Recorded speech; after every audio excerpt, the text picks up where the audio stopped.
بسم اللہ الرحمن الرحیم۔ السلام علیکم دوستو، فلسطینیوں پر ہونے والے مظالم پر اب دل کٹنے لگا ہے۔ ہر روز ایک ایسا واقعہ سوشل میڈیا پر گردش کرتا نظر آتا ہے جسے دیکھ کر لوگوں کے دل غمزدہ ہو جاتے ہیں۔ ایسا ہی ایک واقعہ فلسطینی 5 سالہ بچی کے ساتھ بھی ہوا، جس کا دادا اس بچی کے مردہ وجود کو گود میں اٹھائے اسرائیلی فوجیوں کو بددعائیں دے رہا تھا، روتے ہوئے اللہ کو پکار رہا تھا۔ دوستو، اس بچی کے ساتھ اسرائیلیوں نے جو صفاقی دکھائی تھی وہ سن کر شاید آپ کا دل بھی خون کے آنسو رونے لگے گا، لیکن اس کے بعد اچانک جو کچھ اس مردہ بچی کے ساتھ ہوا وہ دیکھ کر لوگ اپنی آنکھیں جھپکنا بھول گئے۔ اللہ تعالیٰ نے ایسا کرشمہ کیا جس نے اسرائیلی فوجیوں کے ہوش اڑا کر رکھ دیے۔ دوستو، اس سے پہلے کہ ہم اس واقعے کو بیان کریں، آپ سے گزارش ہے کہ ویڈیو کو آخر تک ضرور دیکھیے گا۔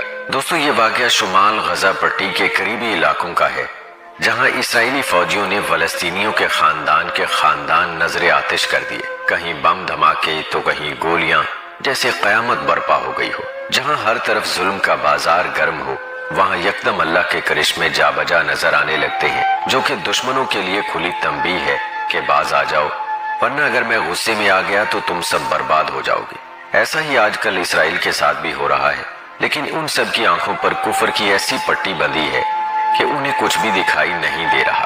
دل گناہوں سے سیاہ ہے، فلسطینیوں پر ظلم کر کر کے ان کے دل پتھر ہو چکے ہیں۔ آئے روز سوشل میڈیا پر کوئی نہ کوئی ایسا واقعہ دل دہلانے کے لیے موجود ہوتا ہے کہ جسے دیکھ کر لگتا ہے کہ دل سینوں کے اندر ہی پھٹ جائیں گے۔ دوستو، یہ واقعہ معصوم سی 5 سالہ بچی کے ساتھ پیش آیا، جس پر اسرائیلیوں نے وہ ظلم ڈھائے کہ اللہ کی پناہ۔ دوستو، یہ معصوم سی بچی شمالی غزہ پٹی کے علاقے میں اپنے والدین اور دادا دادی کے ساتھ رہتی تھی۔ صبح صبح وہ چھوٹے سے مدرسے میں قرآن پاک حفظ کرنے جاتی تھی۔ اس کے دادا اسے خود مدرسے چھوڑ کر آتے اور جب مدرسے کی چھٹی ہوتی تو لے آتے۔ وہ بچی ابھی 30ویں پارے کی چھوٹی چھوٹی صورتوں کو حفظ کر رہی تھی۔ یہ معصوم بچی کافی ذہین تھی اور بہت شوق سے قرآن پاک کی تلاوت کیا کرتی تھی۔ جب فلسطینی نوجوان نے اسرائیلیوں کے مظالم سے تنگ آ کر ہفتے کی صبح ان پر حملہ کیا تو اسرائیلیوں سے اپنی شکست برداشت نہ ہوئی، اس لیے انہوں نے غزہ پٹی پر دوبارہ سے اپنے مظالم شروع کر دیے۔ دوستو، یہ معصوم بچی اس وقت مدرسے میں بلند آواز سے صورتوں کو یاد کر کے دہرا رہی تھی۔ جب مدرسے کے احاطے میں اسرائیلی فوجی داخل ہوئے تو انہوں نے پوری مسجد اور مدرسے کی جگہ کو اپنی حراست میں لے لیا۔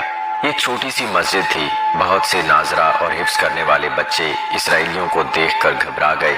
وہاں پر موجود مولانا اور مفتی کھڑے ہو گئے اور اسرائیلیوں سے یہ کہہ کر انہیں وہاں سے جانے کو کہنے لگے کہ یہاں پر اللہ کی عبادت اور صرف کلام پاک سکھایا جاتا ہے، لہٰذا آپ لوگ یہاں سے جا سکتے ہیں۔ لیکن اسرائیلیوں نے ان مولانا اور مفتیوں کو بھی مارنا شروع کر دیا۔ یہ سب دیکھ کر بچے سہم کر ایک کونے میں چلے گئے اور ان میں وہ بچی بھی شامل تھی۔ ایک ہنگامہ آرائی تھی جو کہ مدرسے میں شروع ہو چکی تھی۔ بہت سارے مولویوں کو وہاں پر ہاتھا پائی ہو گئی اور بات جھگڑے تک پہنچ گئی۔ پھر ایک مولانا لڑکے نے تمام بچوں کو ایک کمرے میں بند کر دیا تاکہ انہیں کوئی چوٹ نہ لگ جائے، لیکن چند اسرائیلی فوجیوں نے اس حافظ بچے کو بھی پسٹل کے بٹ سے مار کر اس کے سر کو زخمی کر دیا، جس پر اس کے سر سے خون نکلنے لگا۔ اس کے بعد اسرائیلی فوجی نے کمرہ کھولا اور کمرے میں داخل ہو گیا اور وہاں اپنے اسرائیلی فوجیوں کو بھی برا لیا۔ تمام مفتی اور مولانا کو اسرائیلی فوجی زخمی کر چکے تھے۔ سب کا رخ اب ان بچوں کی طرف تھا۔ تمام بچے سامنے کونے میں کھڑے تھے۔ وہ اسرائیلی فوجی اندر داخل ہوئے۔ اسرائیلی فوجیوں کو دیکھ کر تمام بچے سہم کر ایک دوسرے کے ساتھ سمٹنے لگے۔ مدرسے کی جو جگہ تھی وہاں پر صرف چھوٹے بچے ہی حفظ اور ناظرہ کرتے تھے، بڑے بچے شام کو آتے تھے۔ وہ محلے کی ایک چھوٹی سی مسجد تھی جہاں پر مسجد کے اوقات کے بعد صبح کے وقت چھوٹے بچوں کو کلام پاک کی تلاوت دی جاتی تھی۔ دوستو، پہلے تو 7 سال کے تمام بچوں کو بچیوں سے الگ کیا گیا اور انہیں ایک دیوار کے ساتھ لگا دیا اور کہنے لگے کہ اپنے دونوں ہاتھ اوپر کر لو۔ وہ بچے رونے لگے، کہنے لگے ہمیں اپنے گھر جانا ہے۔ وہ بچی بھی رو رہی تھی، بار بار اپنی ماں کو پکار رہی تھی۔ بچوں کے رونے کی آوازوں سے وہ مدرسہ گونج اٹھا تھا۔ پھر اسرائیلیوں نے ان بچوں کو ایک ساتھ کھڑا کر کے یکدم ہی سب پر فائر چلا دیے۔ بچوں کی چیخ و پکار ہر طرف گونج رہی تھی۔ تمام 7 سالہ بچے مر چکے تھے۔ یہ دیکھ کر جتنی بھی بچیاں وہاں موجود تھیں وہ چیخ اٹھیں۔ اس کے بعد اسرائیلی فوجیوں کا رخ ان بچیوں کی جانب ہوا۔ انہوں نے بچیوں کے ہاتھ پاؤں باندھ دیے۔ وہ بچیاں چیخنے لگیں کہ ہمیں اپنے گھر والوں کے پاس جانا ہے، لیکن ان بے رحم اسرائیلیوں کو ذرا بھی بچیوں پر رحم نہ آیا۔ سب سے پہلے انہوں نے اس معصوم بچی کو پکڑا اور ایک تیز دھار چاقو سے اس کا کان کاٹ دیا۔ وہ بچی بلکنے لگی، رونے لگی۔ تکلیف کی شدت اس قدر زیادہ تھی کہ وہ چلا چلا کر رو رہی تھی، لیکن بے بسی یہ تھی کہ ہاتھ اور پاؤں بھی بندھے ہوئے تھے۔ اسی طرح وہ صفاق فوجی باقی بچیوں کے بھی اعضاء کاٹنے لگے۔ سب کے سب تڑپ رہے تھے، رو رہے تھے، اپنے ہاتھ پاؤں کو رسیوں سے چھڑوانے کی ناکام کوشش کر رہے تھے۔ دوستو، جو تکلیف ان بچیوں کو دی گئی وہ ناقابل برداشت تھی۔ وہ صفاق فوجی چھری سے ان کا وجود کاٹ رہے تھے، جس پر وہ بچیاں چیخ رہی تھیں، درد سے تڑپ رہی تھیں، اور اسی تکلیف کی وجہ سے آخر وہ بچیاں اللہ کو پیاری ہو گئیں۔ اسرائیلیوں نے جب اپنے بدلے کی آگ بچوں کے خون سے بجھا لی تو پھر وہاں سے واپس چلے گئے۔ وہاں پر مفتی اور مولانا ابھی بھی زخمی پڑے تھے۔ تھوڑی دیر بعد جب بچوں کے ماں باپ وہاں پہنچے تو یہ سب دیکھ کر رونے اور تڑپنے لگے۔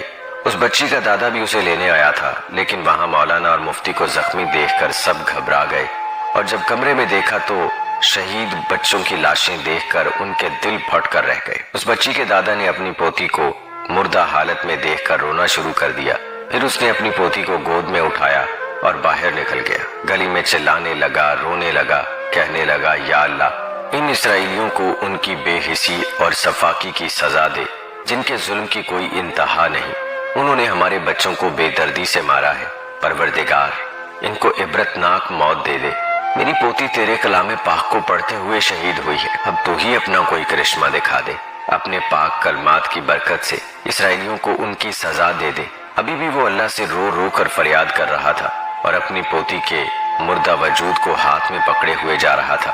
گھروں میں مقیم لوگ جانتے تھے کہ اس چھوٹی سی مسجد میں کون سی قیامت ٹوٹی ہے، لیکن سب خاموش تھے، اندر ہی اندر رو رہے تھے، اللہ سے دعا گو تھے کہ دادا کی سسکیوں میں ایک اور آواز سنائی دی۔ اس معصوم بچی کے دادا فوراً چپ ہوئے۔ انہیں لگا جیسے ان کے ہاتھ میں مردہ وجود میں حرکت پیدا ہوئی ہے۔ انہوں نے فوراً اپنی پوتی کی طرف دیکھا، جس کا نہ ناک تھا اور نہ کان، ہونٹ بھی کٹے ہوئے تھے، چہرے پر خون ہی خون تھا، لیکن انہوں نے دیکھا کہ جیسے ہی وہ چہرہ دوبارہ سلامت ہو گیا ہو، یہ چیز واپس آ گئی ہو، وہ مسکرا رہی ہو۔ مگر اچانک سے اس بزرگ نے دیکھا کہ اس کی پوتی کے جسم سے ایک سفید نور اٹھ رہا ہے، اور وہ نور اٹھ کر آسمان کی طرف جانے لگا ہے۔ اس بزرگ کی نظر جیسے ہی آسمان کی جانب اٹھی تو انہیں لگا کہ ان کی پوتی آسمان میں پرندوں کی طرح پرواز کر رہی ہے اور کہہ رہی ہے، دادا ابا، جنت میں ملاقات کریں گے انشاءاللہ، آپ فکر مت کرنا، اللہ تعالیٰ فلسطینیوں کو فتح دیں گے، ہم معصوموں کے خون کبھی بھی رائیگاں نہیں جائیں گے۔ یہ کہتے ہوئے اس کا وجود ہوا میں تحلیل ہو چکا تھا۔ اس کے بعد بم دھماکوں کی آوازیں آنے لگیں۔ جہاں پر اسرائیلیوں نے اپنے مورچے بنائے تھے وہاں پر شدید بمباری ہوئی اور ساتھ ہی آگ لگ گئی۔ تمام اسرائیلی جل کر راکھ ہو گئے۔ جب یہ خبر اس بچی کے دادا تک پہنچی تو وہ سمجھ گئے کہ ان معصوم بچوں کی بد دعاؤں اور سسکیوں نے رب ذوالجلال کو اسرائیلیوں پر غصہ دلا دیا ہے۔ دوستو، اللہ تعالیٰ نے اپنے غصے کی ایک معمولی سی جھلک دکھائی ہے اور یہ لوگ خاک ہو گئے۔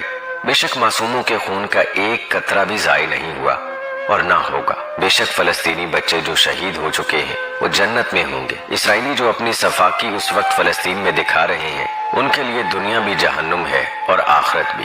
دعا ہے کہ اللہ تعالیٰ تمام فلسطینی جو شہید ہو چکے ہیں ان کے لواحقین کو صبر جمیل عطا فرمائے، آمین یا رب العالمین۔ دوستو، کمنٹ باکس میں آمین لکھ کر آپ بھی فلسطینی بہن بھائیوں کے لیے دعا میں شامل ہو جائیں۔ مجھے اگلی ویڈیو تک اجازت دیں۔ فی امان۔